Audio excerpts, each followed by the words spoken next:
Bonjour, si tu appartiens au Seigneur Jésus-Christ, la vie de Jésus t'a immergé, t'a rempli et c'est cette vie éternelle que tu possèdes dès aujourd'hui qui te permettra de le rencontrer, d'être face à face avec ton Sauveur et de passer l'éternité dans sa présence. Le livre de Sophonie nous dit « Je laisserai au milieu de toi un peuple humble et faible qui se réfugiera dans le nom de l'Éternel. » Devant la mort, on a parlé aussi cette semaine des peurs et des pensées, des tourments, de certaines difficultés. Eh bien, nous sommes comme ce peuple qui se réfugie dans le nom de l'Éternel. On est peut-être fragile, il y a des fragilités qui sont là, nous sommes et nous restons des êtres humains, mais qu'est-ce que nous faisons? Nous nous réfugions dans le nom de l'Éternel. Et Dieu dit que l'Éternel, ton Dieu, est au milieu de toi comme un héros qui sauve. Il fera de toi sa plus grande joie. Il gardera le silence dans son amour pour toi. Il aura pour toi une triomphante allégresse. Et Dieu promet, je recueillerai ceux qui sont dans la tristesse, ceux qui sont demeurés loin de toi, sur qui le déshonneur pesait comme un fardeau. Voici qu'en ce temps-là, j'agirai contre tous ceux qui t'affligent. Je sauverai celles qui boitent et je rassemblerai celles qui étaient chassées. Je ferai d'eux un sujet de louange et de renom sur toute la terre où ils étaient dans la honte.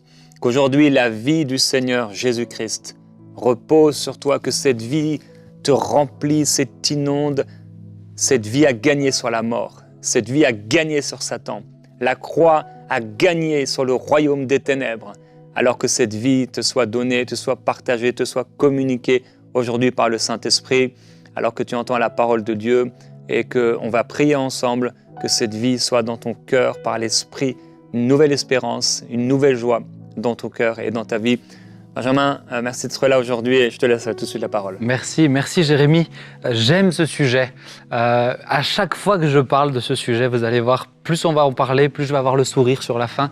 Pourquoi? Parce qu'il y a, comme l'a dit Jérémy, une espérance extraordinaire. Le thème de cette série, c'est la victoire. Et bien aimé, la Bible nous dit dans 1 Corinthiens 15 au verset 26, le dernier ennemi qui sera détruit est la mort. Autrement dit, la victoire, nous le savons, sur la mort, elle sera là. Nous n'avons pas besoin d'avoir peur de la mort. Pourtant, les ténèbres de la mort sont là. J'aimerais que nous puissions, avant de parler justement de la victoire sur la mort, de parler de la première concernée, la mort elle-même. La mort, souvent dans la Bible, est personnifiée parce qu'il y a beaucoup de choses qui nous rapprochent même à la réflexion humaine. La mort est là depuis la chute d'Adam et Ève. La mort n'était pas là dans le jardin d'Éden avant le péché. Ils étaient éternels. C'est pourquoi nous sommes appelés, nous aussi, à être éternels. La mort est venue suite à la chute. Regardez ce qu'il est dit dans Romains 5 au verset 12. Je vais vous lire quelques versets, je vous encourage à prendre des notes également pour reprendre les textes tout à l'heure. C'est pourquoi, comme par un seul homme, le péché est entré dans le monde et par le péché la mort, et qu'ainsi la mort s'est étendue sur tous les hommes, parce que tous ont péché. Parce que tous ont péché, la mort s'est étendue sur tous les hommes. Le péché amène une conséquence. La conséquence est la mort. Bien-aimés, nous sommes aujourd'hui touchés par la mort à cause du péché. Romains 6, 23, car le salaire du péché est la mort. Tu es concerné par ce sujet. Peut-être que tu ne te sens pas accablé par la mort, mais tu es concerné. Tôt ou tard, nous allons tous mourir. Tôt ou tard, nous allons tous mourir. Maintenant, comprenez la mort. La mort a un pouvoir, et ce pouvoir, c'est de nous arrêter. Vous allez me dire, Benjamin, t'as pas réfléchi 25 ans pour nous trouver ça? Oui, mais il faut y penser quand même. Parce que la mort a cette capacité d'arrêter tes projets. La mort a cette capacité d'arrêter tes relations. La mort a cette capacité d'arrêter tes activités. La mort a cette capacité de tout arrêter. Regardez une petite image que nous avons vécue quasiment partout dans le monde. C'est la pandémie, la crise de la Covid-19 et puis les confinements. Moi, je suis en France. En France, nous avons eu 2 confinements. Mais le confinement, tout arrête. D'un coup, tout s'arrête. Et lorsque tout s'arrête, on ne sait plus quoi faire. Bien-aimé, si tu as peur de la mort, tu as peur que tout s'arrête, tu ne profites pas des instants présents. Il y a quelqu'un qui dira, alors vous allez dire c'est peut-être bizarre de citer un tel personnage dans une émission sur EMCI, mais je crois que des fois il y a des choses qui peuvent être inspirantes et parlantes. C'est Marc Aurèle qui dira « La morale parfaite est la suivante, vivre chaque jour comme si c'était le dernier, ne pas s'agiter, ne pas sommeiller et ne pas faire semblant ». J'aimerais vous encourager, vous qui êtes face à cette question de la mort, profitez de la vie. Parce que lorsque nous sommes conscients que la mort viendra et qu'elle arrêtera tout, à un moment donné, eh bien nous allons courir après les réels objectifs. Autrement dit, avoir une grande maison n'est pas un bon objectif. Face à la réalité de la mort, viendra le moment où tu n'auras plus ton bien, puisque la mort t'en séparera. Avoir une belle carrière peut être intéressant, mais ce n'est pas l'objectif principal de toute une vie. Pourquoi ? Parce que ta carrière s'arrêtera de sûr au moment où tu mourras, si ce n'est plus tôt. Quels sont tes objectifs ? Quelles sont les choses les plus importantes pour toi ? Quelles sont tes préoccupations ? Les choses qui réellement te font vivre pleinement tous les jours ? Es-tu conscient que la mort viendra ? Je peux en parler librement, facilement. Pourtant, je ne suis pas le plus âgé de tous. Jérémie est bien plus âgé que moi. Mais je crois que je peux en parler librement parce que j'ai réglé mes questions face à la mort. Chers amis, la mort, si tu n'as pas réglé les questions face à elle, elle est au service de quelqu'un. La mort est au service du diable. Le diable attend ta mort avec impatience. Que tu sois chrétien ou non chrétien, laisse-moi te dire cela. Le diable attend ta mort avec impatience. Et s'il peut t'y aider, il le fera. S'il peut te pousser à la détresse, à la dépression, au suicide, et je vais revenir dessus tout à l'heure, il le fera. Pourquoi ? Parce qu'une personne qui ne connaît pas Jésus morte est une personne qui ne rencontrera pas Jésus dans l'éternité. Mon ami, toi qui ne connais pas Jésus, le choix de Jésus se décide maintenant sur terre. Tu ne choisis pas Jésus dans l'éternité. Tu le choisis maintenant. C'est pourquoi je t'invite à te poser le réel question. Suis-je prêt à le rencontrer si je pars demain ? Parce que nous pouvons partir tôt ou tard. Quelqu'un qui ne connaît pas Jésus qui meurt est quelqu'un qui ne rencontrera pas Jésus dans l'éternité. Mais quelqu'un qui connaît Jésus et qui meurt est quelqu'un qui ne pourra plus porter de fruits plus tard.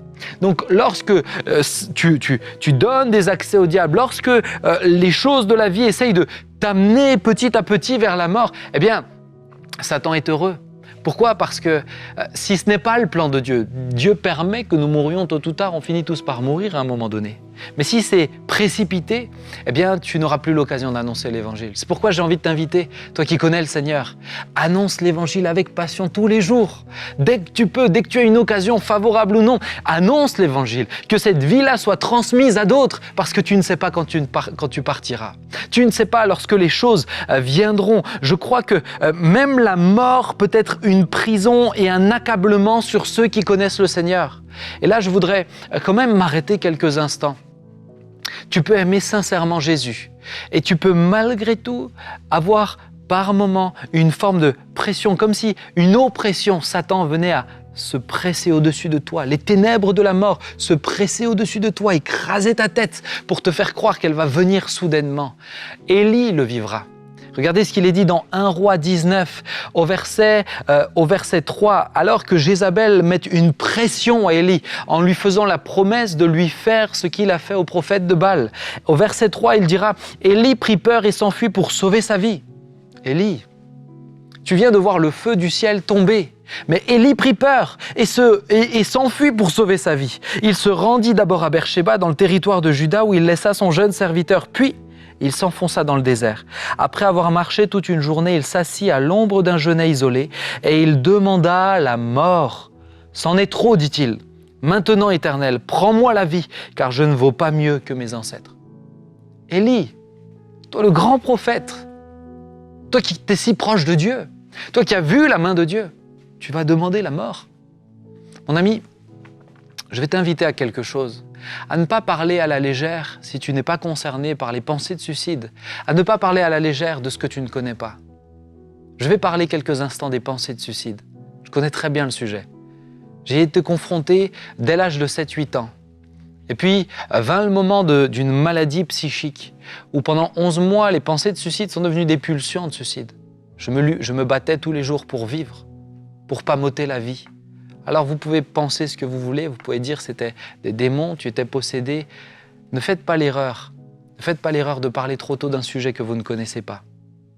Parce que beaucoup en souffrent. Et certains n'osent pas parler parce que vous jugez trop vite. Mon ami, j'aimais le Seigneur de tout mon cœur. J'aimais Jésus. Baptisé d'eau à l'âge d'11 ans, baptisé du Saint-Esprit à l'âge de 10 ans. J'étais sincère, très sincère. Certes pas parfait, mais très sincère. Mais les pensées de suicide étaient là. Et tu sais, quand la pression vient, lorsque tu as l'impression que vivre est plus difficile que mourir, quand tu as l'impression que la mort est la solution, alors petit à petit, tu peux te laisser entraîner sur un chemin dangereux. Mais dans ce chemin-là, Jésus a été avec moi. Dans la vallée de l'ombre de la mort, je ne crains aucun mal car tu es avec moi. La vallée de l'ombre de la mort, j'y ai marché de nombreuses reprises. Dieu m'a toujours secouru. Dieu m'a sauvé la vie, miraculeusement, surnaturellement. Mais plus que cela, Dieu m'a permis de sortir de cette vallée de l'ombre de la mort. Il y a la vallée de l'ombre de la mort de pensées suicidaires. Dieu m'a permis d'en sortir. Il a ramené la vie dans mes pensées, dans mon psyché. La vie n'est pas qu'une question d'extérieur, la vie est une question de l'âme et du psyché. Il a ramené la vie dans mon psyché, il m'a rendu capable de me projeter à nouveau. Aujourd'hui, et je le dénonce clairement, le suicide est devenu romantisé. Nous avons fait du suicide une valeur, une notion. On parle de suicide assisté, on parle de toutes ces choses-là facilement, légèrement. Le suicide n'est jamais une option. Je passe des dizaines d'heures, jour après jour, année après année, à rencontrer des gens qui sont concernés directement ou indirectement, ayant un membre de la famille touché par les pensées de suicide. Je suis actuellement dans un pays qui est, pour les adolescents, où ils voient les adolescents le taux de suicide le plus élevé au monde. Le suicide n'est pas un jeu. Le suicide est une souffrance. Le suicide est violent et la mort par suicide est une chose violente. Et j'aimerais te dire que la mort n'est pas une finalité. Peut-être que tu es là et je m'adresse à toi qui passes par des pensées de suicide. Nous allons prier tout à l'heure et je crois qu'il va y avoir plusieurs qui vont être libérés de ces pensées de suicide. Il va y avoir la vie qui va rejaillir. Mais peut-être que tu es là et que tu passes par des pensées de suicide. J'aimerais te dire que on te susurre à l'oreille, la mort est la solution. La mort n'est qu'une porte vers quelque chose d'autre. La mort n'est jamais une finalité. La mort n'est qu'une porte vers quelque chose d'autre. C'est un prédicateur qui dira que les morts sont l'étage au-dessus de la même maison que nous. Nous sommes au rez-de-chaussée, ils sont au premier étage. La mort n'est qu'une porte. Alors ne crois pas qu'elle sera ta solution. Le suicide n'est jamais une solution. Quels que soient tes tourments, quels que soient tes troubles, quelles que soient tes difficultés, et je m'adresse avec toi avec vigueur parce que je sais de quoi je parle et j'ai cette légitimité pour te le dire. Ne fais pas l'erreur de croire que le suicide va être ta solution. Ce n'est pas ta solution. Jésus est ta solution et il va amener la vie en toi et il va permettre que cette vie produise quelque chose qui te dépasse. Parce que oui, cette mort n'est qu'un passage, mais tu vas découvrir quelque chose derrière qui ne te plaira pas si tu n'as pas Jésus. La seconde mort, la Bible en parle comme une seconde mort, l'enfer. Si tu ne connais pas Jésus, l'enfer va être ta véritable destination. Tu penses et on te fait miroiter, et la société te fait miroiter que la mort est le néant. Ce n'est pas le néant, c'est un monde de souffrance, de tourment si tu n'as pas Jésus. C'est un monde froid, c'est un monde sec, c'est un monde qui ne vit que l'absence de Dieu. Dieu est amour, Dieu est bonté, Dieu est vie. Si tu n'as plus tout ça, qu'auras-tu à ton avis? Tu vas souffrir. J'ai connu des gens qui ont vécu des expériences de mort imminente et qui se sont vus partir en enfer, des gens que je côtoie, que je connais très bien. Je pense à Marie-Claire qui est passée par là et qui me dira, je me voyais descendre dans un lieu et plus je descendais, plus j'étais tétanisé par le froid. Et plus je ne voyais rien devant mes yeux, mais je ne sentais que de l'oppression, je n'étais que tourmenté et mes pensées étaient accablées. Et Jésus viendra la visiter, elle reviendra à elle-même. Et aujourd'hui, elle aime le Seigneur de tout son cœur. Et pour rien au monde, elle voudrait aller là-bas. Mon grand-père a eu la grâce, il est parti aujourd'hui dans la gloire, dans l'éternité. Mais un jour, il priera pour quelqu'un qui est décédé. Et cet homme reviendra à la vie. Il n'était loin pas fervent de Dieu, mais il rencontrera le Seigneur après. Il dira, j'ai vécu quelque chose que je ne veux plus jamais revivre. Et il passera son temps à dire à mon grand-père, continuez de prêcher, pasteur Jean, pour que personne n'aille dans le lieu dans lequel j'étais. Ses préoccupations avant de vivre cette expérience étaient ses propres intérêts, étaient égocentrés. Mais suite à cela, sa vie changera. Il ne voudra plus que lire la Bible. Il ne voudra plus qu'être en communion avec Jésus. Pourquoi? Parce qu'il a compris que la mort est un passage qui t'amène vers l'au-delà. Où iras-tu? Où iras-tu? Je conclus, il y a une puissance face à la mort. La Bible nous dira, mort, où est ton aiguillon? Enfer, où est ta victoire? Dans 1 Corinthiens 15, il y a une puissance, c'est la puissance de la résurrection. Jésus acceptera de mourir.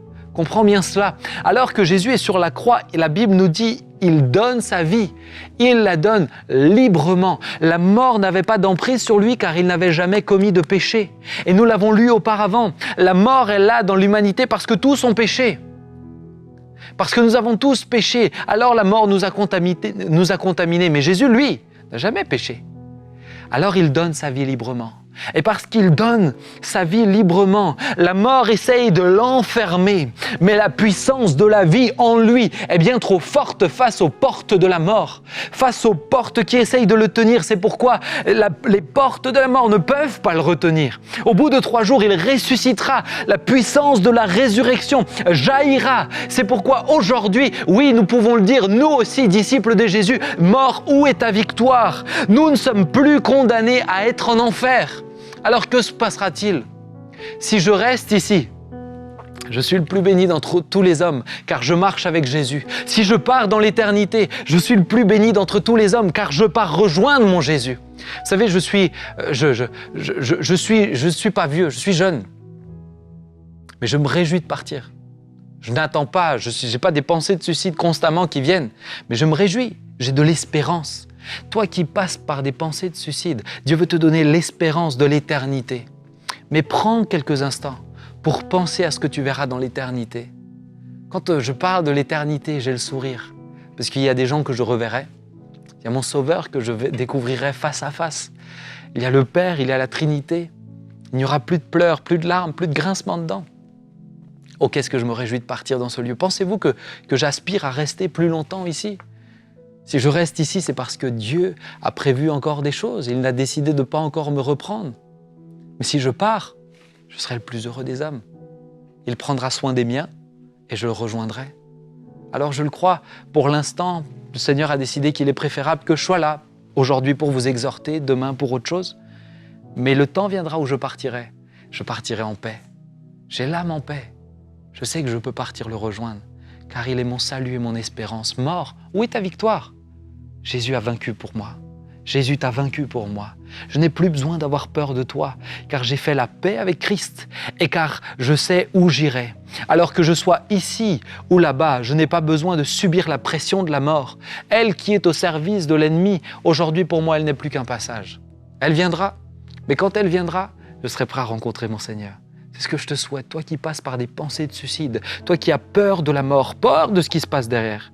Je t'encourage que la paix de Jésus vienne sur toi, la puissance de résurrection, qu'elle te saisisse, qu'elle te permette de comprendre. Il a vaincu pour toi. Que Dieu te bénisse, mon ami. Amen. Alors, il y a une fragilité dans l'homme, mais ceux qui se réfugient en l'Éternel, ils trouvent une joie nouvelle, ils trouvent une paix nouvelle. Merci Benjamin. Et Dieu a dit qu'il fera de toi sa plus grande joie. Je veux t'encourager à tenir ferme et à te confier, vraiment à te réfugier dans le Seigneur. Alors si aujourd'hui tu passes par cette situation et par ce combat dans tes pensées, plusieurs personnes vous faites saigner parce qu'il y a tant de difficultés, tant d'oppression dans votre chair et de combats dans votre tête, tant de blessures et tant de souffrances.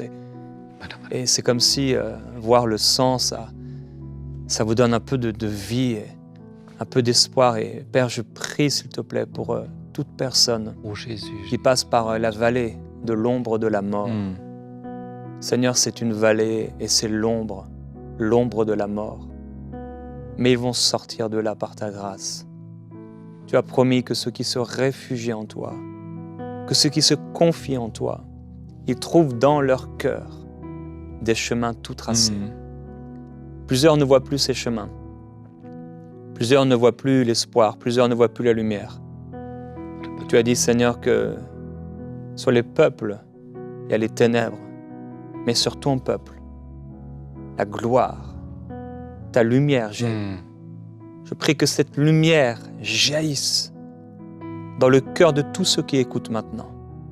Je prie que là où il y avait la mort, là où il y avait des oppressions, là où il y avait des esprits pour créer la peur et le tourment dans l'homme intérieur, que la vie, que la lumière éclate, que la gloire du Seigneur se lève sur tous ceux qui écoutent et qui passent par cette vallée. Alléluia.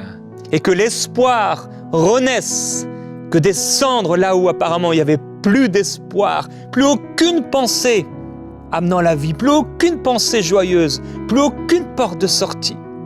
Seigneur Jésus, tu donnes l'espérance. Oui. Tu fais naître l'espérance.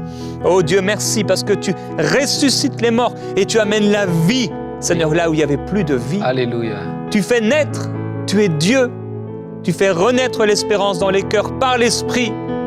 Seigneur, merci de ce que tu crées maintenant dans les cœurs par l'Esprit de Dieu. Merci pour la vérité et pour la lumière qui triomphe du mal, qui triomphe des ténèbres. Jésus-Christ, tu es la lumière.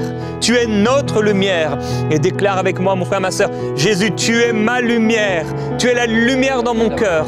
Tu es la lumière dans mon âme. Tu es la lumière dans mon esprit. Tu es la lumière dans ma vie. Tu es la lumière dans cette vallée. Jésus-Christ, agrippe-moi, attrape-moi et fais-moi sortir de cette situation. Je fais appel à toi. Je te fais appel. Je crie vers toi. Jésus, libère-moi, délivre-moi. Seigneur, délivre-les. Délivre-les par ta grâce et par ta puissance, Seigneur Jésus, et par ton autorité, ton nom puissant et glorieux. Seigneur, merci parce que tu agis. Alléluia, alléluia. Seigneur, je prends autorité maintenant dans le nom de Jésus-Christ, celui qui a payé le prix et celui qui a l'autorité. Seigneur, c'est pourquoi je te demande en ton merveilleux nom, Seigneur Jésus, que toute pensée de mort et de suicide qui sont sur mes bien-aimés puisse, Seigneur, les quitter maintenant dans le nom de Jésus. Que toute puissance, Seigneur, qui amène ces pensées de suicide puisse les quitter dans le nom de Jésus. Seigneur, pour plusieurs, il y a un enjeu spirituel également. Seigneur, manifeste ta puissance et que ces oppressions qui sont là, qui essayent, Seigneur, aussi bien que mal, de les amener dans ces tourments, dans cette pression et cette oppression, soient réprimées dans le nom de Jésus. Satan a perdu ses droits sur leur vie. Et Seigneur, là où il essaye d'amener la mort, la vie a jailli, car l'esprit de résurrection du Jésus-Christ qui est leur sauveur est en eux maintenant. Alors que la vie jaillisse en eux, au nom de Jésus, que ces tourments les laissent et qu'ils, comme moi, un matin je me suis réveillé, les pensées avaient totalement disparu, qu'ils expérimentent cette grâce. Au nom de Jésus-Christ, c'est dans ton merveilleux nom, Seigneur, que je te le demande. Aie compassion de leur âme, connais leurs tourments, tu connais aussi bien, Seigneur, leurs pensées que même mieux. Je ne les connais pas, mais Seigneur, fais leur grâce comme tu m'as fait grâce, s'il te plaît. Fais leur grâce comme tu m'as fait grâce. Je n'avais pas de mots. Dans de telles souffrances, il n'y a pas beaucoup de mots. Il n'y a que des larmes, des gémissements. Mais Seigneur, amène la vie maintenant. Oui. Et que ces pensées les quittent au nom de Jésus. Que la vie prenne place. Il y a des parents qui pleurent alors qu'ils m'entendent prier, car c'est leur enfant qui a des pensées de suicide. Il parle de pensées de mort. Et vous pleurez et vous ne savez pas quoi faire. Père, pose ta main sur ce jeune garçon maintenant. Et qu'il soit libre de ses tourments, Jésus. Oh, s'il te plaît, d'autres ont intercédé pour moi. J'intercède pour lui maintenant. En te demandant ta grâce et ta faveur. Qu'il soit libre. Qu'il puisse reprendre la vie d'un jeune enfant. Seigneur, qu'il n'ait plus à porter des poids qui ne sont pas les siens. Seigneur, qu'il porte ceux d'un jeune enfant. Qu'il soit libéré de ses tourments, Père. Libéré de ses tourments, je te le demande dans sa grâce, dans ta grâce, et que Seigneur, pour ses parents, eh bien, l'espoir naisse maintenant, l'espoir naisse, que la foi naisse, Seigneur, et qu'ils puissent prendre une position, continuer, mes bien-aimés, à faire ce que vous faites. Vous n'êtes pas dans l'erreur, ce n'est pas à propos de vous, ce n'est pas à propos de quelque chose qui a manqué. Ne vous tourmentez pas et ne vous accablez pas comme Satan le voudrait, mais croyez, soyez fervents, continuez de prier. Vous allez voir la victoire, vous dit le Seigneur. C'est une grâce que je vous accorde. Vous allez voir la victoire, car ma puissance est sur votre Fils maintenant. Ma puissance est sur votre Fils. Alors croyez, vous dit le Seigneur qui vous aime. Il y a des personnes qui regardent cette émission et vous avez perdu quelqu'un par le suicide. Et plusieurs personnes vous écoutez, en fait, vous avez été attirés vers l'émission à cause du thème et vous avez perdu quelqu'un, mais vous, personnellement, il y a des peurs dans votre vie et vous ne connaissez pas Jésus-Christ. Et aujourd'hui, il y a le Saint-Esprit, l'Esprit de Jésus, c'est Jésus lui-même qui parle dans votre cœur et c'est comme s'il frappe. Il frappe à la porte de votre cœur pour Alléluia. pouvoir entrer et amener la vie nouvelle, amener une paix surnaturelle. Vous savez, humainement, vous ne pouvez pas vous en sortir de ces pensées. Vous pourrez essayer par le yoga, vous pourrez essayer par toutes sortes de choses, mais seul Jésus amène une paix qui demeure. Amen. Jésus a dit, je vous donne ma paix, je vous laisse ma paix. Je ne donne pas comme le monde donne. Et aujourd'hui, cette paix, elle est pour vous. Faites appel à Jésus-Christ. Dites-lui, Seigneur Jésus, tu vois ma situation, tu vois mes souffrances, tu vois mes douleurs. Tu vois, Seigneur Jésus, mes incompréhensions par rapport à ce suicide. Et je te dépose mon cœur maintenant et toutes ces souffrances. Jésus-Christ, guéris mon cœur. Oui, Seigneur. Guéris ma vie et donne-moi la vie éternelle. Pardonne mes péchés. Pardonne tout ce que j'ai pu faire de mal. J'ai essayé autant que j'ai pu d'être une bonne personne. Et malgré tout, j'ai péché. J'ai besoin de toi. Sauve-moi. Donne-moi la vie éternelle. Et que je puisse vivre pour toi. Vivre pour toi. Oh, Et te servir. Si vous faites cette prière de tout votre cœur, je veux vous encourager à aller, on veut vous accompagner, vous aider sur l'adresse qui va s'afficher afin de pouvoir vivre cette vie nouvelle en Jésus-Christ. Et je prie que l'Esprit de Dieu repose sur vous et vous touche. Le Seigneur a des plans pour vous, il va vous accompagner, il va vous diriger vers des hommes et des femmes de foi, des gens qui croient vraiment et qui vivent en fonction de la Bible. Amen. Le Seigneur va vous diriger vers une église qui croit en Dieu, qui vit quelque chose de fort et de vivant avec le Seigneur. Vous allez pouvoir passer par ce baptême d'eau, comme Jésus l'a voulu, vivre cette vie nouvelle et être rempli de l'Esprit. Amen, amen. Seigneur veut parler encore. Il y en a qui nous suivent et qui... Vous êtes perpétuellement, parce que justement vous connaissez quelqu'un qui s'est suicidé, vous êtes tourmenté, assailli par cette question, où est-il allé? Où est-il allé? Et Dieu vous dit juste aujourd'hui, c'est ma responsabilité. Je suis celui qui fait justice. Je ne te donnerai pas le lieu aujourd'hui. Mais je te dis qu'il est important que tu règles les choses face à toi-même. Ouais. Aujourd'hui, cette question est un fardeau sur toi qui ne t'amène pas plus proche de moi. Relâche, relâche, relâche-le. Où est-il allé? Et laisse-moi me charger de cela. Toi, va et suis-moi. Charge-toi de ta croix et viens à ma suite. Et tu verras que je pourvoirai à tous tes besoins. Je veux t'ôter ce poids aujourd'hui. Tu n'as pas besoin de savoir cela pour réellement vivre. Tu es persuadé de cela. On te fait croire, l'ennemi te fait croire tout simplement parce qu'il ne veut pas que tu avances. Tu n'as pas besoin de cela pour avancer. Crois seulement. Crois seulement. Et Père, je veux juste prier de tout mon cœur. Tant de chrétiens, tant de bien-aimés ne comprennent pas et ne réalisent pas ce qu'est l'espérance de la vie éternelle. J'ai eu le privilège d'avoir un grand-père qui était tellement conscient de cela qu'il en rayonnait tous les jours. Seigneur, donne-leur de réaliser ce qu'est le ciel pour ne pas l'éviter, pour ne pas craindre la mort. Donne-leur de réaliser ce qu'est le ciel, la vie éternelle avec toi, Jésus-Christ, dans l'éternité. Je te prie et je te le demande, cher Père. Alors qu'ils y aspirent, donne-leur de tomber sur les bons versets, les bons passages pour pouvoir être édifiés au nom de Jésus-Christ. Amen. Amen.